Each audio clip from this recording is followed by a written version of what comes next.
Spring Project, c'est une entreprise spécialisée dans l'innovation qui accompagne des grands comptes de leur réflexion stratégique jusqu'à la mise en œuvre opérationnelle de programmes d'innovation, de collaboration avec des startups.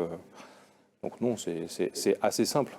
Par définition, pour accompagner ces réflexions stratégiques, oui, c'est d'abord de la veille mondiale, de l'analyse de toutes les tendances.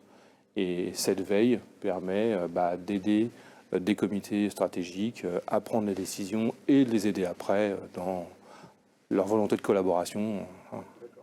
Alors faire de la veille, c'est finalement un vieux métier qui est celui du renseignement, c'est-à-dire renseigner de l'information à l'échelle mondiale à travers des outils et des méthodologies pour capter tout ce qu'on peut avoir le plus tôt possible comme information, soit sur des technologies ou des tendances technologiques, disons, soit sur des entreprises.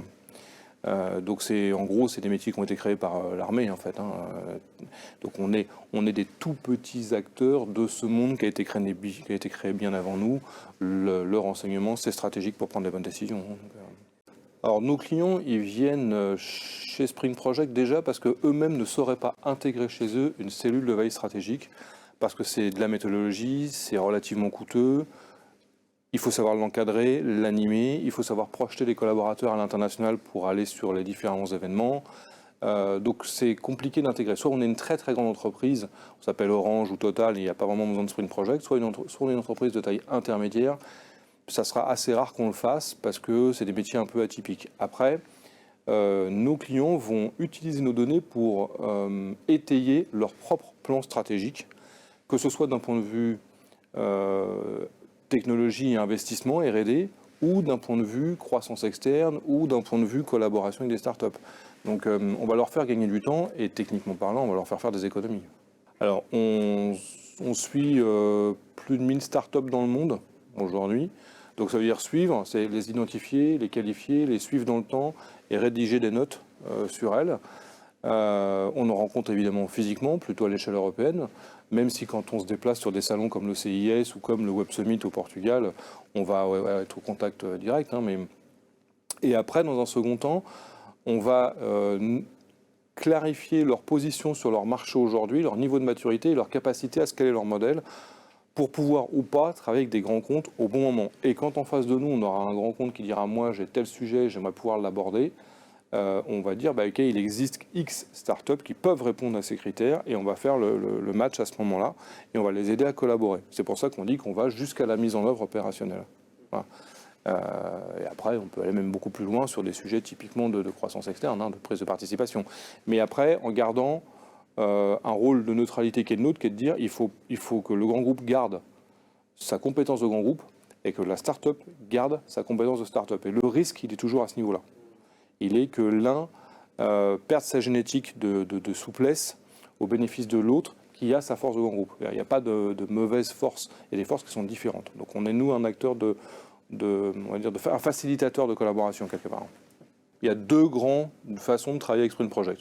Soit on veut travailler dans un écosystème d'entreprise et on va faire la demande pour devenir membre de notre organisation, au même titre qu'on pourrait être membre d'une fédération professionnelle ou quelque chose comme ça. Et là, on va non seulement bénéficier d'un corpus de connaissances qui a été créé depuis plus de 6 ans maintenant et qui est constitué tous les jours avec tous les membres, et deux, on va pouvoir collaborer sur un certain nombre de programmes avec les autres membres. Donc on est dans un système un petit peu global et on va donc payer une cotisation au même titre qu'on le paierait à une fédération professionnelle type MEDEF ou autre. Ça, c'est une façon de le faire et c'est en général une démarche assez collaborative avec une limite, c'est l'envie de collaborer et l'envie que les autres collaborent avec vous, parce que la limite de ça, c'est que les autres membres doivent vous accepter. Bon. Ça, c'est une approche. La seconde approche, qui sont à peu près 50-50 aujourd'hui chez Sprint, c'est des approches one-to-one, où on va venir nous voir sur un sujet très précis. Vous voyez, voilà, moi, j'ai besoin de travailler sur mon plan stratégique innovation pour les 5 ans qui viennent. Je suis un grand groupe international, etc. Et donc, je n'ai pas forcément de velléité de collaborer. Et dans ce cas-là, on va travailler en one-to-one avec ces entreprises. Et les sujets qui lui seront propres resteront dans un cadre de confidentialité totale. Mais certaines grandes entreprises industrielles, par exemple, qui travaillent avec nous, sont tellement grandes qu'elles n'ont pas du tout besoin de collaborer avec qui que ce soit, ou en tout cas elles ne le souhaitent pas. Et puis d'autres se disent, mais moi j'aimerais bien apprendre avec les autres parce que moi je suis sur une niche de la supply chain par exemple, mais si je peux collaborer avec d'autres qui sont sur d'autres environnements, j'aurai une vision transversale de l'écosystème. Moi j'ai pas de... Ça dépend de la philosophie et de la stratégie de l'entreprise.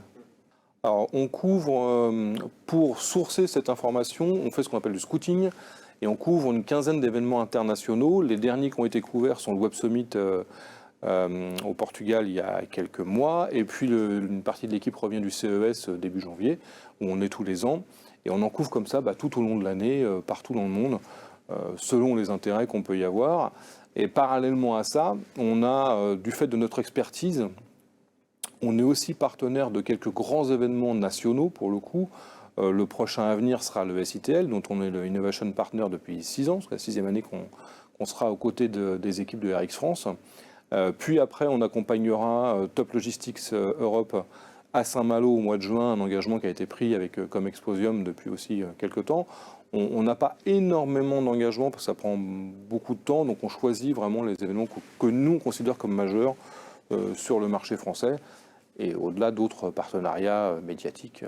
Alors un partenariat institutionnel avec l'Agora Supply Chain Paris, Lille et Lyon, où on est présent et où on va amener des contenus, alors soit face à une actualité, on va amener une vision start-up de ces actualités, soit suite à un événement, on va proposer une offre commune avec Agora pour fournir des rapports de contenu aux membres dans un cadre un peu privilégié. Bon, c'est vraiment une idée d'échange de contenu entre la communauté Agora et la communauté Sprint Project.